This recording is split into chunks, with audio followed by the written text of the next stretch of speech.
Mari kita tunggu teman-teman sekalian perkembangan sampai nanti jam 15.00. Nah sekarang ini jam 11.33 sebelum Jumatan. Jam 15.00 maka akan kita ketahui bersama berapa kepala daerah yang hadir, berapa yang tidak hadir, dan alasannya apa saja. Nah setelah itu baru kami akan memberikan pernyataan kembali terkait dengan jumlah kehadiran dan apa kebijaksanaan dari Kemendagri, Akmil, dan Lemhanas terkait dengan kepala daerah yang tidak hadir itu.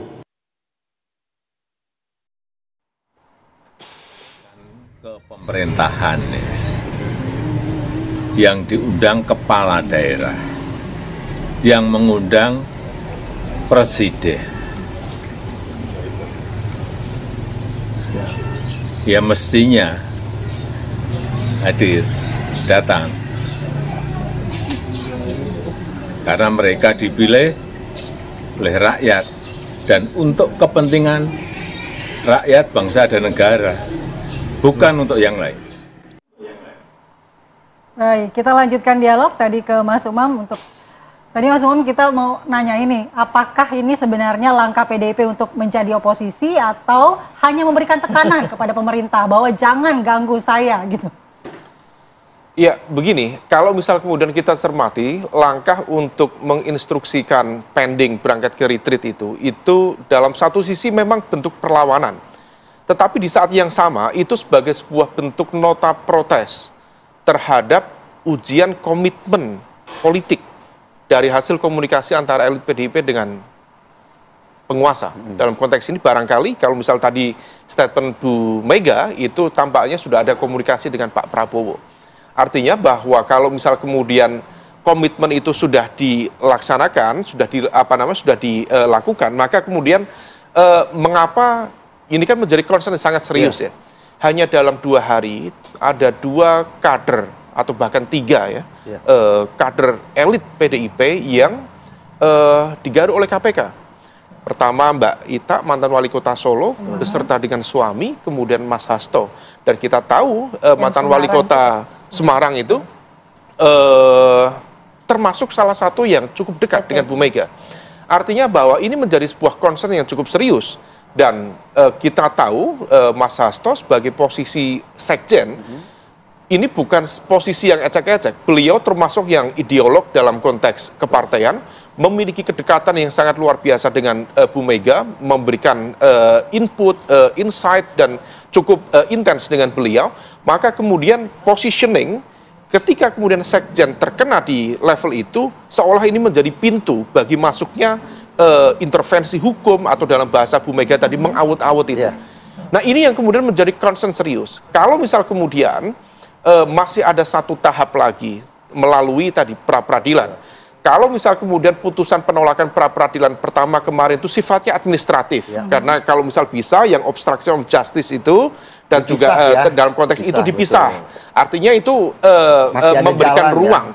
Nah kalau misal kemudian ternyata pra-peradilan ini kemudian mengabulkan apa yang diajukan oleh tim hukum teman-teman di PDIP, maka itu adalah bagian dari solusi yang dalam tanda kutip bisa menyelamatkan muka banyak orang, muka PDIP, komitmen salah satunya, muka KPK, muka pemerintahan. Deal-dealnya juga bisa masih tetap jalan, dan mitra strategis bisa tetap jalan itu. Nah, tapi kan kalau yang menarik adalah bagaimana tadi kan Mas Umam juga menjelaskan bahwa ini kan yang ditangkap ini kan memiliki kedekatan yang cukup intens dengan Bu Mega, tapi kemudian kan Bu Mega seperti terlihatnya kesal sekali. Sebenarnya yang kemudian dibikin kesal karena kedalaman hubungan dengan Pak Hasto atau kedalaman dari komitmen yang sudah dibangun begitu? Dalam konteks ini dua-duanya, tapi dalam konteks titik tekannya adalah dalam konteks komitmen itu. Tentu Bu Mega dan juga teman-teman PDIP, kalau misal memang, sekali lagi kita basisnya asumsi, karena tidak ada yang bisa mengkonfirmasi. Kalau misal basis komitmen itu sudah terbentuk, maka kemudian harus ada masing-masing kemudian saling percaya, mutual trust. Maka kalau misal tercipta mutual trust, asumsi dari teman-teman PDIP, mereka percaya kepada, let's say, Pak Prabowo. Tetapi dengan adanya penahanan Mas Hasto, kemudian ada penahanan tadi yang dari wali kota Semarang, mantan wali kota Semarang, seolah ini diasumsikan kok seperti berat yang di sebelah sana. Siapa tadi yang diserang oleh Pak Hasto? Ini komitmennya seperti apa? Jadi kalau misal kita buat dialog imajiner itu ya, ini menjadi sebuah pertanyaan. Ya? Ini yang dipilih kok menjadi lebih bergeser ke sana, berat ke sana. Bagaimana dengan penjelasan kita kemarin, komitmen kita kemarin? Baik, mungkin ditanggapi, Prof.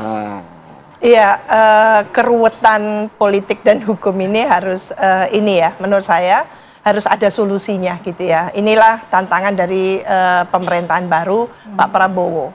Pak Prabowo juga dalam beberapa statement gitu ya, mungkin quote unquote jangan mengumbar juga gitu ya, kedekatan yang luar biasa itu personal aja, silahkan.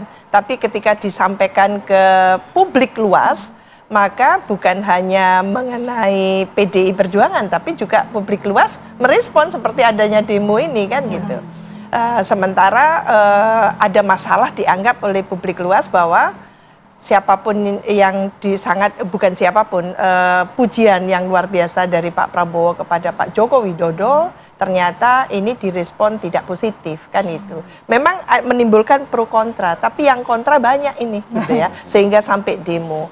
Tentu kita harapkan kalau kasusnya Mas Hasto mungkin bukan dalam level yang sangat besar gitu ya, untuk pelanggaran hukum katakan, tapi pelanggaran hukum sekecil apapun pelanggaran kan gitu. Betul. Tapi fair lah KPK ini gitu ya, dengan kasus-kasus yang besar juga, seperti yang terpendam lama gitu ya, banyak banget itu, banyak banget. Mas Umar bisa menulis itu, banyak banget. Jadi supaya ada fairness, supaya tidak ada secara organisasi politik PDI Perjuangan ini kan tidak hanya merasa individualnya Hasto.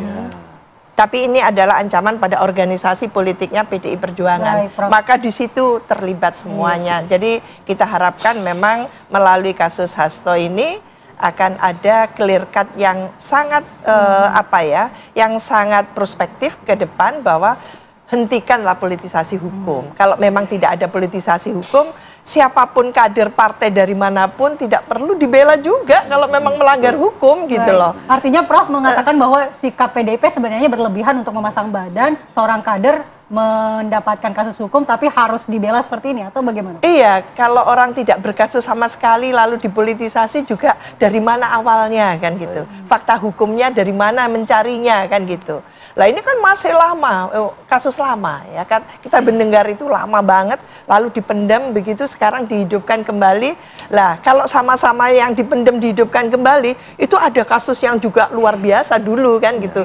Itu hidupkan kembali apa saja itu Mas? Banyak sekali ya yang tidak terpenuhi ya. Saya bukan pakar hukum, tapi kalau membuat politik kita menjadi tidak sehat seperti ini gitu ya, demokrasi kita menjadi backward seperti ini, menjadi setback, menurut saya ya ini yang harus diberikan solusi oleh Pak Prabowo supaya ya pemerintahannya itu tidak baru 100 hari ini sudah menuai badai kan. Tapi gitu kan ya. Prof, kalau kita lihat kan kenapa kasus Pak Hasto ini kan begitu lama, begitu panjang, karena memang kan dari beberapa pengakuan juga sebenarnya kasusnya jalan, hanya mendapatkan beberapa rintangan begitu yang membuat akhirnya penyelidikan sendiri dari kasus ini menjadi terhambat begitu. Artinya kan ini hukum yang kemudian mau tidak mau menempellah unsur politisasi dalam kasus ini begitu Prof. Iya, jadi menjadi pengetahuan umum sebetulnya, bukan rahasia lagi. Kan ketika Pak Joko Widodo menjadi presiden, ini kan kasus sudah muncul. Mengapa nggak dituntaskan gitu kan?